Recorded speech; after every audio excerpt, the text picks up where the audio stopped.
We made it through another day of high heat, and now we're keeping a sharp eye out for any stormy weather. Fargo police are upset after they say they'll continue to search for the person responsible for a fake 911 call. And you'll meet two close friends, a 2-year-old and another who's just shy of 100. That won't let a fence keep them apart. Valley News Live at 10 is next. This is Valley News Live at 10.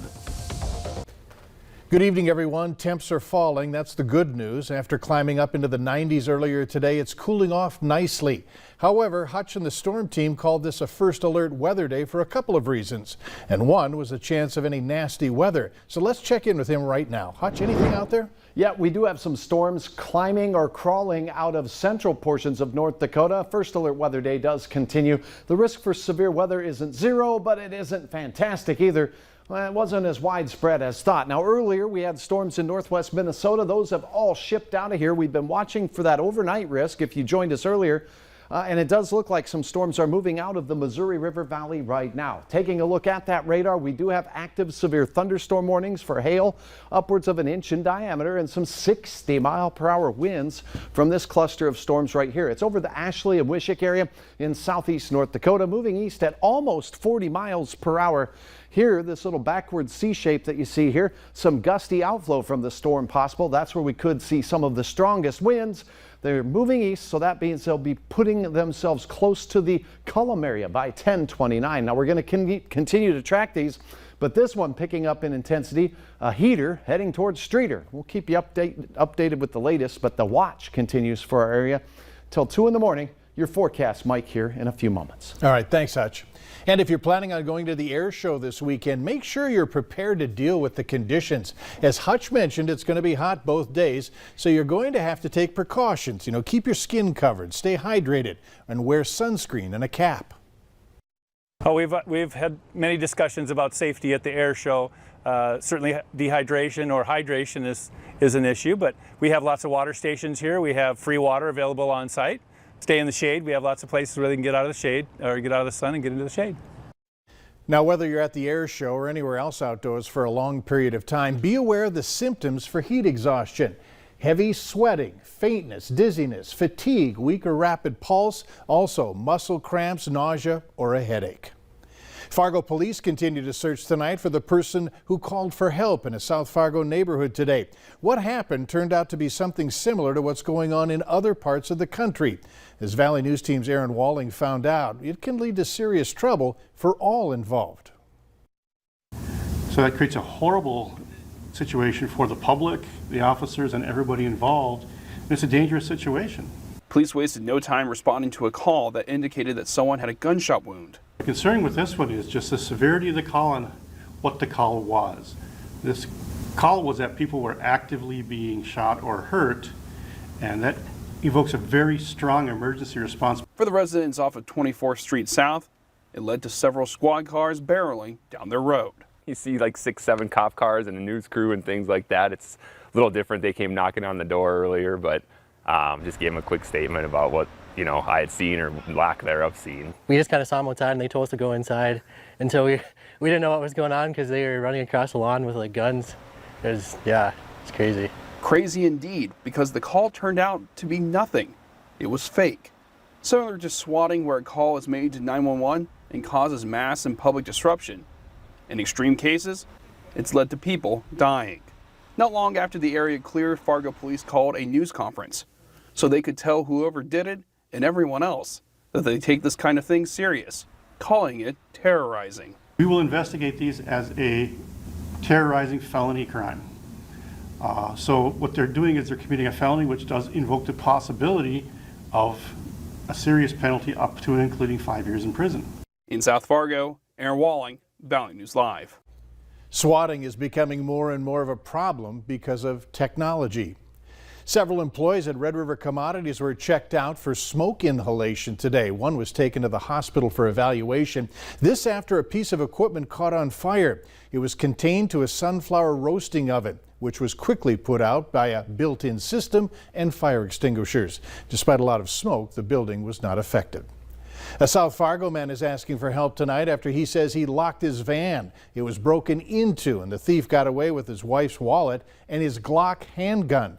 It happened in the 1400 block of West Gateway Circle just after 3:30 yesterday afternoon, and it was caught on the neighbor's security cameras. Yeah, broad daylight. He had no care in the world. Just went right in there, did his thing, and got out of there. Urge gun owners to never leave your weapons in your vehicle, saying it's best to have them on you or secured inside your home.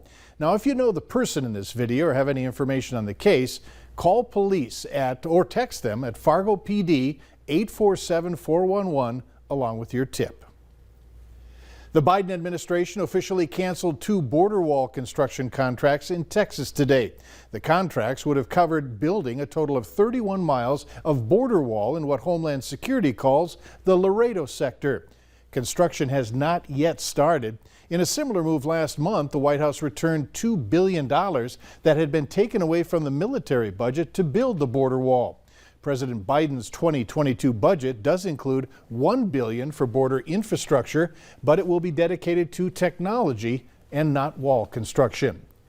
National Guard units across the country are preparing to make some major cuts. In Nebraska, for example, training sessions have been canceled, and more Guard units will prepare to take drastic measures if Congress doesn't reimburse them for more than $500 million. These cancellations are coming at a critical time. Wildfires are raging, hurricane season is in full swing.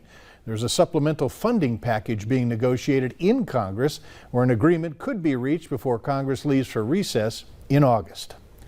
U.S. and Iraqi leaders are expected to announce a shift in the U.S. military mission in Iraq. The change will not involve a withdrawal of U.S. forces. The plan is reportedly for U.S. military to fully shift to an advisory role by the end of the year. Yesterday, Pentagon spokesperson John Kirby said U.S. troops are in Iraq at the invitation of the government there, and the mission was never intended to be permanent. The U.S. currently has about 2,500 troops in Iraq. One of the first corrections officers to break through the door after the murder of a friend and colleague is fighting for change at the state capitol in St. Paul. The trauma from Joe Gom's death 3 years ago ended some officers' careers early. Liz Collins shares how a duty disability retirement in Minnesota doesn't cover health insurance, something former COs say they need now more than ever. Hypervigilant all the time. This month marked 3 years since Justin Haller's worst moment as a corrections officer. Flashbacks, nightmares, all that stuff. Clinically diagnosed with PTSD, anxiety, and depression after the gruesome scene he ran to when Joe Gom was murdered inside Stillwater Prison's metal shop. So it wasn't just like a regular coworker, it was a personal friend. Haller jumped on Edward Johnson and put him in handcuffs that day. He's pictured in the back escorting him to a cell soon after. I can't return to the same career that I've been doing for 16 and a half years. Doctors told Haller he couldn't go back. He was granted a duty disability retirement, a physical or psychological condition preventing a person from performing their normal duties. With them recognizing that, but then not being able to have health insurance, doesn't make sense. Haller discovered as part of that he's not eligible anymore for his former employer's health plan. Under Minnesota state statutes, police and firefighters are. I'm trying to bring it forward to people to get to that ball rolling, and I'm not getting a response back. From the DOC to lawmakers and the governor, the now 41-year-old is fighting for a change. COBRA coverage would cost $2,000 a month, the price too high for this family of 4. But after watching the legislature again fail to approve a settlement for Gom's family, I think it's rotten. I do. Haller believes it's past time that Minnesota send a message it cares about its corrections officers. It would be nice to be able to close the door someday, open up a next chapter. The Hallers are now paying for health insurance through the state until they can figure out their next move, but they say the coverage doesn't go as far for mental health help. Still ahead tonight on Valley News Live at 10, hear from the Fargo South and Concordia grad who now commands the main attraction at this year's air show. And we're tracking storms working their way into south central and southeast North Dakota. Earlier, the Bemidji area getting some hail from the storms that moved through northwest and north central Minnesota. I'll have hour by hour details on where these storms are heading. Join me. Weather is next.